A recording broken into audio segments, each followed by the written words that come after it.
Your Steve Jones Show podcast is loading now. The Steve Jones Show podcast is sponsored by Sunbury Motors, North 4th Street in Sunbury, and Sunbury Motors Kia, routes 11 and 15 in Hummel's Wharf.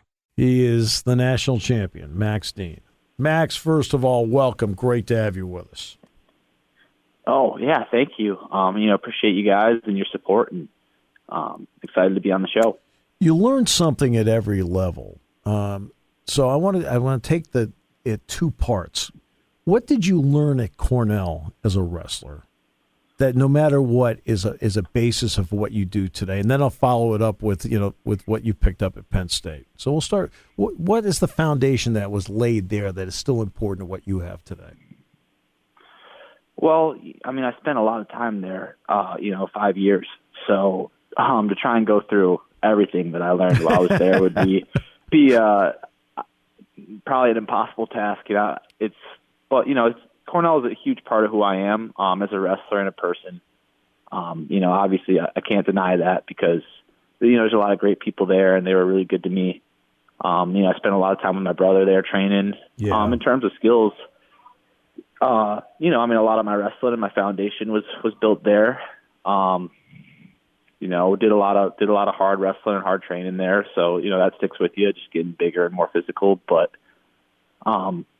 just ultimately kind of came to the point where it was time for me to move on. And, I was fortunate enough that Penn State was an option for me because it's, pretty undeniably the best place to go if you want to reach your wrestling goals.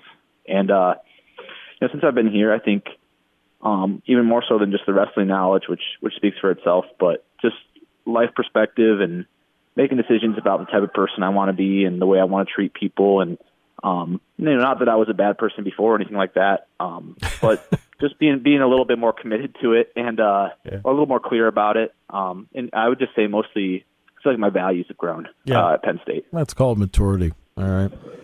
So let's get into all that bad stuff. No, I'm just kidding. Stay away. No, there's no. No, I'm kidding. It's a joke. It was an easy, quick, easy talk show host joke. I want to ask you about your brother, because when this was over with in Detroit, that moment you had with him, what ran through your mind as you hugged him and what he has meant to who you are today? I was just thinking, man, we did it. A lot. We did it. That's kind of always, and that's not just talking about Gabe and I. Obviously, he's somebody in my wrestling career I've always looked up to and wanted to be like, and shared. We've shared a lot of cool moments before. Sorry, I just had somebody walk into our locker room being loud. But we've shared a lot of cool moments, and just we hadn't shared that one yet. Which I think for a lot of people, being an NCAA champion is, that's like the pinnacle of their wrestling goals. I know that's been the case for me.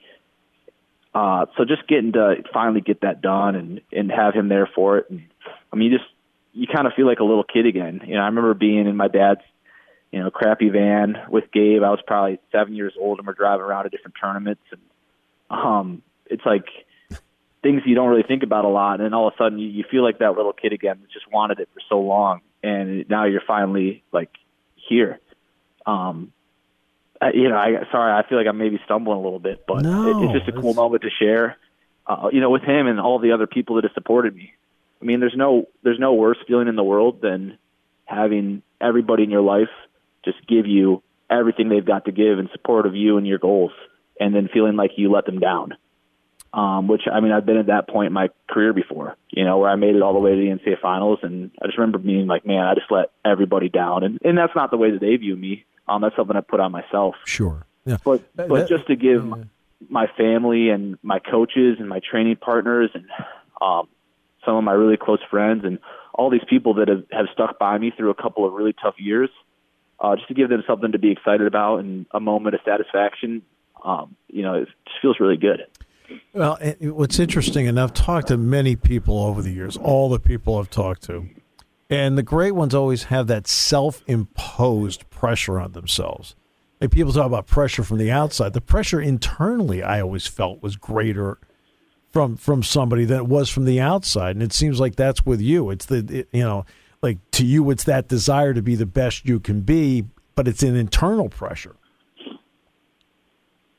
Yeah. No, I mean, it definitely comes from within. I don't think that there's anybody that's probably ever been externally motivated into being, an NCAA champion or reaching high levels in this sport, because it's really tough. So you got to want it for yourself. It's just some of the standards you have for yourself and the expectations. And for me, those came really early in my career. Because my brother had been so good and my dad had been so good. Right. I remember being a gray shirt in college who stunk. I probably wasn't even ready to be an NCAA qualifier yet when I first got to college. I wasn't a blue chip recruit or anything like that. But my expectations were already, NCAA champion or All-American at least. And I mean, that's tough because you're going to lose the guys that aren't on that level, and it's hard to keep your perspective and to have positive experiences when you set your expectations that high. So that's something I've kind of always dealt with throughout my career. But you mature and you grow and you just keep working. And I definitely think it's good to not feel overly satisfied. Even now I don't really feel that satisfied. Right. But I mean, it's a lot of pressure to deal with. But if you don't have expectations for yourself, then I mean, you don't have goals. So yeah, exactly. Max, it's interesting is you're in the lineup, you're doing well. I was at Carver Hawkeye. It had to be, I think it was 6 days before you guys went in there because I was there to do the Penn State Iowa basketball game. And you name the usher, they're all coming up, or the fan. I can't wait for Friday night. Okay. Yeah, right? So, obviously. You wrestled Warner. All right. And Warner's number 3, you're number 2 at the time. You got 8 points in the third period. What did that matchup just do for your confidence? Did it set the table for what we saw the rest of the way? I don't know if I would say that's the case. It's always nice to get a big win and to beat a great competitor. And, respect to Jacob Warner. He's obviously a good wrestler. So, felt good to come away with the win that night. But I guess, yes, I mean, probably added to my confidence a little bit that I can go 7 minutes or longer, without stopping. And, I'm going to wrestle the whole time and be that type of competitor. But I don't really think a lot about who I'm wrestling or what they're doing or, can I beat this guy? Will this guy beat that guy? That's not the train of thought that I ever have. I'm just focused on myself and going out and wrestling hard for 7 minutes. So, and it feels good when that works. But, that was a really fun duel. We had a great team win, and it was cool to be a part of. Great energy in there. Nice to have an undefeated duel season as a team, and that was the one we really needed to get that done. Sure. Yeah. But in terms of, I didn't dwell on that at all. You win a match, the sun comes up the next morning, and you got more work to do. So it's kind of where I keep my mindset at. And same story after winning a national championship. How quickly did you get back in the room? I took a week off. My coaches made me. You slacker. Yeah. Well, it's just important to let your body heal and get a little rest. And I will say by the end of the week, I was really bored. I was ready. I was really excited to get back on the mat. Was missing it a lot.